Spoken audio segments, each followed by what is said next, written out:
What was the restaurant, if we were to walk down, I don't know, say where we are, maybe not Shoreditch, but like through Soho, what was the feeling of like trying to pick a good restaurant when you guys... Brilliant. It was the best. I think, Soho's quite a good example actually because, well, you had Alistair Little, you had, there were quite a few small restaurants in the 90s. You make it sound like it was hundreds of years ago.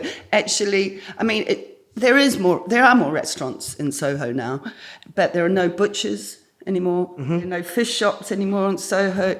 Patisserie Valerie was the most beautiful place you could imagine. And the waitresses had been there forever, and there was vinyl tables, and they'd have bowls of croissants, the best croissants. I mean, look at it now. Because of rollout and money and chains, there has been a death as well of a lot of vibrant small businesses. But, there was also the Italian, the crazy Italian restaurants. My father-in-law absolutely loved them, and a lot of people had their favourite Italian restaurant. The waiters were a bit bored and tired, but if you tip them well, they were your best friends. The food was a bit like, well, they're English, they don't know. I'm sure they were all eating the best Italian food at home, but the food was it was average. But there was sauce. But everyone's in white jackets. It looks good. There's a style that is good. I mean, we had places like the Ivy, the Caprice. So that's very. Jeremy and Chris had really built that sort of that. What is it? It's sort of glamorous. The whole of North London's coming down to the Caprice every day. There was good stuff going on. 192 in Notting Hill. There were restaurants like that, but I feel that the chefs, the cooking has got better, And now Soho, it's changed a lot, and we're not having. I mean, there was good things, but a lot of crap. There was a lot of shit. So what would you talk about? Because obviously, I don't want to just slam it all. No. But, you would have gone to that fish restaurant in, it was in Old Compton Street, famous one. And, I mean, you would have eaten not well. It wouldn't have been good. We wouldn't go there. There was white sauces being poured over beautiful fish. Fish would be frozen.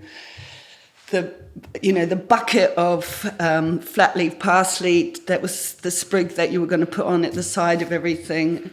So everything was boned out. I think nowadays people would like a bit of boned out fish. They're sick of getting their fish on the bottom. Yeah. I think there was something we're turning it back to a bit, but I think there was also a sort of naffness to food. It was a bit naff. That's what I'm trying to get to, because the perception around. I remember everyone around the world would say, "Oh, don't go to the UK for food." Like it's. Yeah, but it was, that people will still say that roast beef. Yeah. You say you're a chef in England, they say, "Oh, what do you cook? Roast beef?" And you say, "Well, occasionally, yeah." There is a perception still that British food. I mean, London is now so varied and exciting that it's come up, and Mr. Dimbleby is right. But I think our food. It's about our food culture as well here. What is British culture? What is our food culture? And it is what Fergus brought. Fergus changed a lot, and it was really good timing. We were ready for a change. Chefs were sick to death of jus. I mean, I tell you what, the jus, that's all I knew. I knew how to make a jus, the sticky, massive stuff, and I'm very good at that action. Whether it's a chicken breast, a piece of rabbit, a calf's liver, you put the same jus over everything. We weren't thinking. We were going down one. We weren't thinking enough about actually what we're doing. And Fergus, I think, being untrained, trained as an architect, he had a fresh eye. I mean, I'm not traditionally trained, but, I think sometimes all that training that people did in French in hotels and things like that made a sort of a culture that was sort of going down one way. And now, and then he had a style. So Fergus brought a style and an ethos which came from his own. He's an artist, so it came from his architecture. It came from where he'd eaten.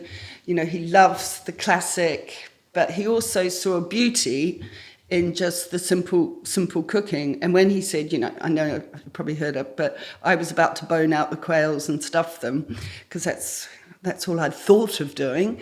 He said, no, we're going to roast them whole, or we're going to cook a ham slowly, and, you know, and thinking about traditional British ways, which is a beautiful thing, the food of the north of England, that sort of style, and eating the whole animal. So that all came in. Not that we weren't eating calf's liver, and we did have offal back then, brains, and you know, people had them even in their families back then. In some ways, I think we eat less offal now, just at home. But yeah, so that changed, and it was the right timing. And the book was it changed the way that people thought. It was a dynamic moment in thinking, oh, we don't just have to do that. We can look at our own cultures and get that out. So I think that has been an inspiration to a lot of people. What you said about it's almost you're going down this one route with this kind of traditional training, which was we're going, as you say, just kind of sick of making another juice or putting juju over everything. Yeah. And you almost need a completely fresh perspective. So Fergus being kind of architect, and then that allowed you just to see things differently. And as you said, the book kind of was this seminal moment and the seminal book where it kind of did change the trajectory of things. I read somewhere that there was a kind of a bit of pushback initially. I don't know, this could be wrong, that's in my research, in terms of people like, it took a while for them to get their heads round what you guys were trying to do. Like, talk to me about when St John opened. About that. Talk to me about that. It was more about when St John opened, this big white building, which is everything Fergus had ever, you know. It is his complete vision of what a restaurant should look like, is St John, and all the journalists are writing awfully good. And it was a very hot year, and they had no aircon. I was like, Fergus, just put some pasta on, put a pasta dish on, get some people in there. And he stuck to his guns, and he knew exactly what he was doing. And he said, it will be okay. We just have to sit this out.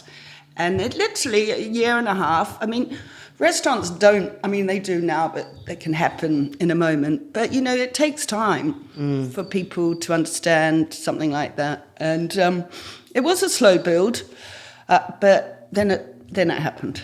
And it's been it was very busy in the beginning because all the friends and family and all that. And then it sort of dipped, and it was quite scary. We were all a bit like, Yeah. But I think it was a struggle for... The offal thing was, people were freaking out about that. But there's fish, and, you know, great fish. There's all that, but that's what journalists wanted to write about, because that's a different thing. They always want, They want I suppose they want, whether it's good or bad or ugly, they want something to write about that's going to get them clicks nowadays, right? Yeah. I read somewhere, and again, you said Fergus, he is no longer the outspoken gunslinging chef who shook London cooking from its fine dining obsessions. You said Fergus has been the most opinionated person you'd ever meet.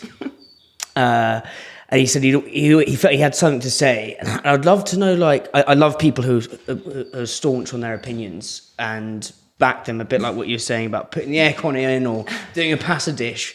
What do you think are some other opinions both you guys held that kind of most people would have disagreed with you back then, and that's forged this? I'm trying to get to like how we went through this period of thinking differently than actually sticking to that, because a lot of people would potentially not stick to their guns, and I think people should stick to their guns. But his menu is pretty hardcore. Hard to the line to start the way it looks. Look how many restaurants do that now. The simplicity of how it's written. He never says with. There's always, it's like mentions three things and there's an and. There's no word with. He never names it's Herefordshire. He might say the type of meat, but he'll never be saying it's Linley Farm vegetables, blah, blah, blah, because as it should. This is the stance. Yeah. It should be good. He's never put salmon on the menu, or ever, because it's farmed. He's never used farm fish ever, but never talks about it. No pictures on the wall, so that's shocking for people, but people are the sort of decoration, the music is the voices, the build-up, that's all part of the theatre of the restaurant. So when you arrive at 12, it's quiet. It's just the finishing touches of the waiters doing their things, and then there's the build-up and the excitement as guests arrive, lunch happens. If Fergus orders a half a bottle of champagne, the whole room's having half a bottle of champagne. I like that part. Yeah. And it's about the simplicity, but there's great beauty in that as well. And letting the customers interact as much as, if you had music or paintings, the customers are very much part of all that as well. Yeah, there's a kind of a brutal beauty in the simplicity of the whole thing. But the uniforms, when we were at the French house, I argued against having uniforms, and he stuck to his gun. So the jackets that they wear at St. John, we had them at the French, and he was adamant. I said, it's a bit stiff. So what were you pushing for? Kind of like, I don't know, t-shirts. Yeah. Something a bit crap. But the jackets made it, and it was so brilliant. This tiny little place, and everyone had their uniforms, and that that classic restaurant feel is very much part. Also, just the cooking with fish on the bone, meat on the bone. That was all, that was different and had its strength to it too. I read somewhere that I think you said Fergus is the artist and I'm the crafts person. I don't know if you remember. I've gone back deep into the kind of into the research weeds, but I think it's interesting because we talked about kind of Fergus as the artist, the architect, with St. John being incredibly stubborn, rightly so, with the vision, the brutal beauty of simplicity. I'd love to, so maybe let's say that's the artist. I'd love to explore, Margot, with you, like the difference with the craftsperson and kind of how you've made your own mark differently with Rochelle in this wonderful restaurant. I mean, I suppose an artist is always giving you the meaning why. And I never know what the meaning why is. That's why I married him. Yeah. He can do the art. He can do the art. Yeah. Can do that. I like, a craft is more, we're talking about skill, not that Fergus doesn't have skill, but, sometimes people say chefs are artists. I mean, I'm like, I don't know. Sometimes they can be if they have a big idea, but I'm about the craft, just of a restaurant. I love the ins and outs of I'm obsessed with restaurants. I love them. I always have done. It's the gathering of all those things, the staff, the food, the produce, the guests all coming together.